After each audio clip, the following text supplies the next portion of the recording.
This episode of Manage Smarter is presented by Sales Fuel Coach, our adaptive sales coaching featuring 5-minute quick coaching personalized to each sales rep.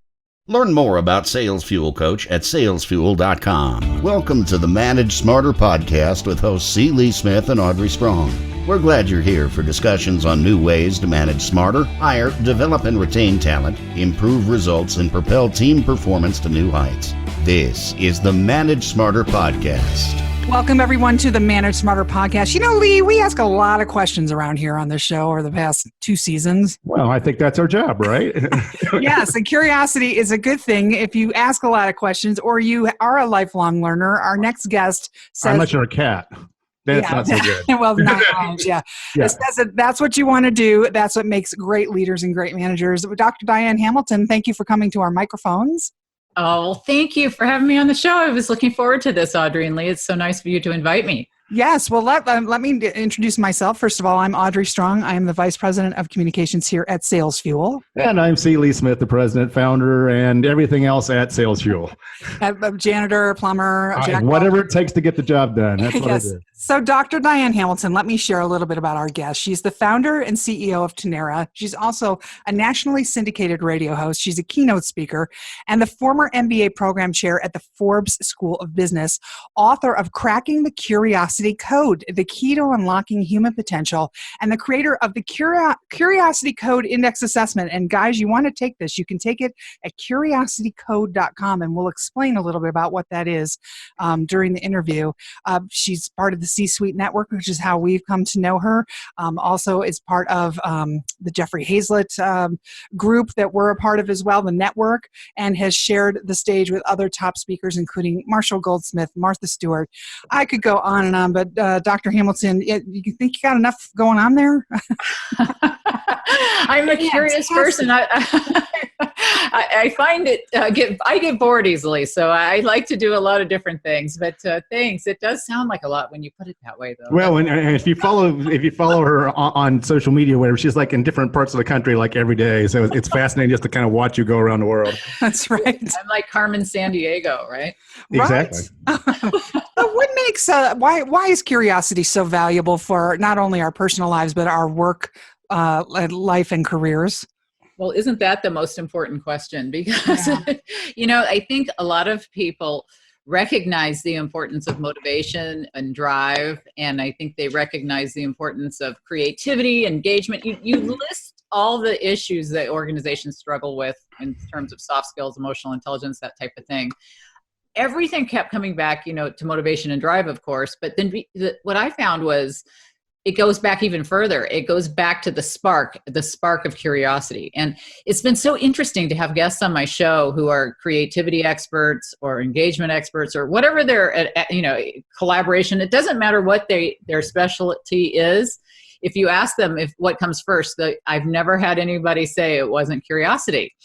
And I think that the problem is, we give a lot of assessments, we give a lot of training, we do a lot of things, but we're not getting right to the root of the problem. And if you want to become an innovative company that is highly productive and, everybody's worried about automation taking over jobs and all the things they're worried about, innovation's never been a bigger buzzword than it is this year, that you really have to get to the root of the problem. And to me, that is curiosity.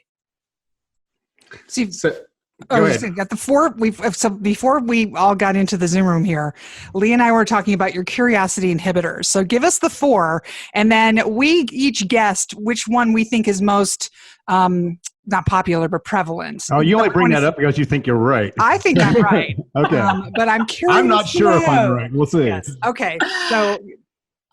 I'll tell you what the 4 things are. First of all, maybe a little backstory is I started to write the book, Cracking the Curiosity Code. And when I was writing the book, I realized that I needed to research what holds people back, right? Because it wasn't enough just to talk about, write about curiosity without determining what we can do to fix it, right? And I started to research all these instruments. And really all they did was tell you how curious you were and not what was stopping you. And that was what I wanted to do. So I set out and asked thousands of people, did all this research and factor analysis and all this boring statistical stuff. But what I found in the end was the 4 factors of fate, F-A-T-E, are what impacts curiosity. And that's fear, assumptions, technology, and environment. And I initially was expecting that fear would be the number one thing. Yes, it looks like Audrey from the reaction. No, that was his guess. So he's wrong. But you only had 25% chance of getting it. Necessarily the top thing that I found. And actually, the data is still coming in. So I can give you a total answer to that question. But you'd be surprised at how much assumptions can impact our ability to ask questions and provide data, because assumptions are basically that voice in your head, the voice that tells you, I'm not going to be interested in this. But in Lee's defense, fear can overlap. We can be afraid that if we do something, it's going to be made fun of. And so some of these overlap.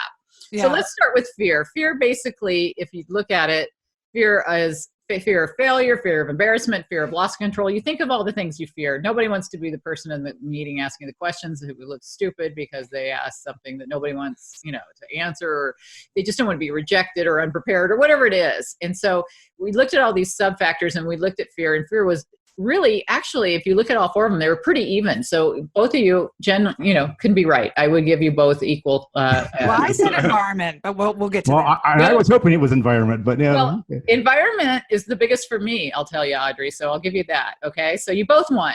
But on assumptions, as I said, was what we're talking about there is the voice in your head. I'm not going to be interested. It's going to be too much work. Is it really necessary? If I do it, they're going to give me more work and not pay me, or whatever it is that you're telling yourself. And all those things that we talk ourselves into or out of. And then technology is, we either don't know enough about it, or we allow it to do stuff for us, or we rely, on it too much, or it becomes too complicated and we become overwhelmed and give up.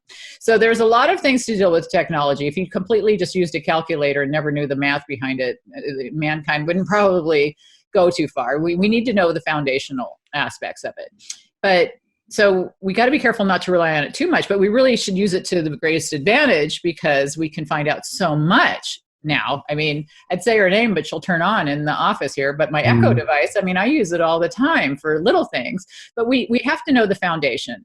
And then when we talk about environment, Audrey, environment is huge for a lot of people. And for me, it was, because I had a very competitive family that was a very strong influence. But it's not just our family. It's, our teachers, our work relationships, our friends, our family, our peers, our social network. Everybody influenced us to some extent. Think about when you're a kid. For me, my family was very sports oriented. And if you weren't sports oriented, well, good luck to you, because that was what everything was. And I was more of a business-minded person, and nobody else really liked that. And so, I probably would have got into a lot more interesting things to me at a younger age had I had a family who was more like me. But, I think as we get older, we meet people, we have mentorships, we have people who sponsor us, we have different things who allow us to explore areas that can help us, but we also have people who can limit us. And a lot of us will have friends that we don't want to look dumb or do, not go along with the crowd, or, there's all these relationships that can impact us. Even on social media. If you don't get likes, you're going to pull that picture down right now, right? Because you want everybody to embrace what you're into. So it's environment's big. They're all actually very, very close. I was surprised at how close they all came out to be. So I noticed that you list one of the things in environment as a boss. So since this is the Manage Smarter podcast, in what ways can a boss inhibit natural creativity or natural curiosity? Well, I could think of a boss I had where I was given a topic to research, to do, a task, I should say, to do. And I went up to him and I said, I've never done that before. And I wanted to talk to him about how to do it. And he looked at me and he said, well, I'm going to pretend I didn't hear that. Wow. Because, harsh. Yeah, I was so dumbfounded that, first of all, it was never required of me to do it. And so I never thought it would be a problem to say that to him. I figured he would just tell me how to do it, right? And so later, I remember addressing that with him. I said, the way you talk was very unsettling to me because I want to make sure that my work is, what you think is appropriate.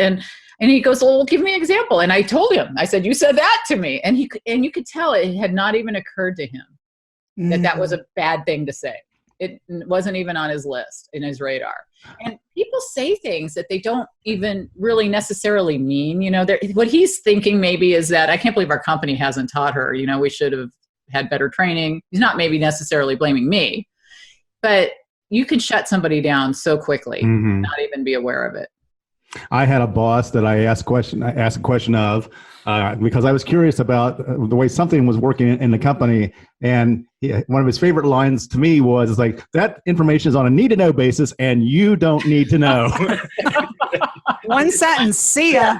Yeah. Like, okay. All right. So let's embrace status quo thinking, because that's where you're going to end up. You know what I mean? And that's the problem. I gave a couple examples in my book about companies who really went above and beyond to think outside the box and allow curiosity to improve things. A hospital in London, for example, was having difficulty transferring patients and being really efficient. And they couldn't solve the problem. They really were trying everything. And one of the leaders in the company went to a Formula One race event and watched them take the tires off and redo the car in 7 seconds. And he's thinking, how can they do that? And we can't move a patient from here to here, basically. And he thought, well, wouldn't it be cool to have them come back and just look at what we're doing? And he did, and they looked at what they were doing and actually helped them improve their efficiency by 50%. Wow. So so we think about, we worry about silos, we worry about thinking outside of our cubicle and our teams and our silos, but we can think outside of our organization and our industry if we think about the potential. I mean, there's a lot of examples of Colgate trying to get the fluoride to work that they thought it was a chemistry problem, but it's really a physics problem. And if you only think of it in the one way, the one place that you're supposed to look for something, you're limiting yourself. So I'm trying to open up people's minds to some digital potential. And sometimes it's really good to bring in somebody who's not related to the project at all as another set of eyes, because they're looking at it from a totally different perspective.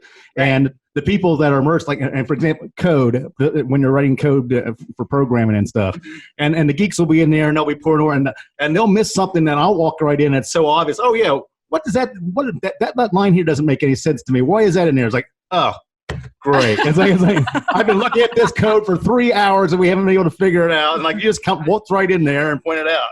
Well, the fresh eyes thing is definitely a definite thing. You're not coming in with baggage either. It's kind of like with golf. If you try to take golf lessons, if you've never played before and you start from scratch, you got a lot better chance of fixing that golf swing than if you're trying to fix that one you've had in the past. But it's like a puzzle. Have you ever looked at a puzzle forever and it's just right in front of you, the piece that fits, but you just looked at it too long? And sometimes you do need that fresh perspective. And that's why management and leadership consultants are so popular, because you get fresh eyes.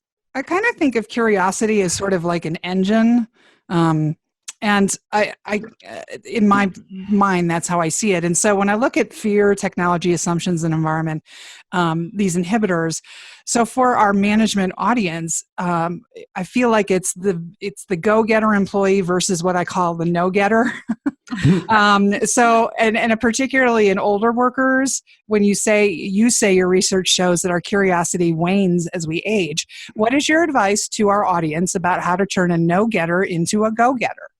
Well, as you guys know, the culture of a company starts at the top. And a lot of these no-getters, no matter what their age, is due to the culture that's been embraced by the organization. I've had Francesca Gino on my show, the Harvard professor. You probably saw her articles going around. There's a lot of articles going around right now about how they say they want a culture of curiosity, but then they don't really reward for it. So we really need to reward curious behavior. And maybe the older employees have gone so many years of not being rewarded that you might notice it more in them. Okay. That, is a problem. But, we're finding that if you could develop curiosity, it's actually good for your health as you're thinking about getting older. They said some of my research found you could live 30% longer. You're also getting the dopamine effect of curiosity, so you're feeling better. So there's health rewards, there's rewards at work for being promoted, there's innovative ideas that, there's just so many different things that tie into curiosity. And actually, I'm going to be speaking about it at SHRM this summer, because we are on SHRM for recertification credit with our Curiosity Code Index assessment.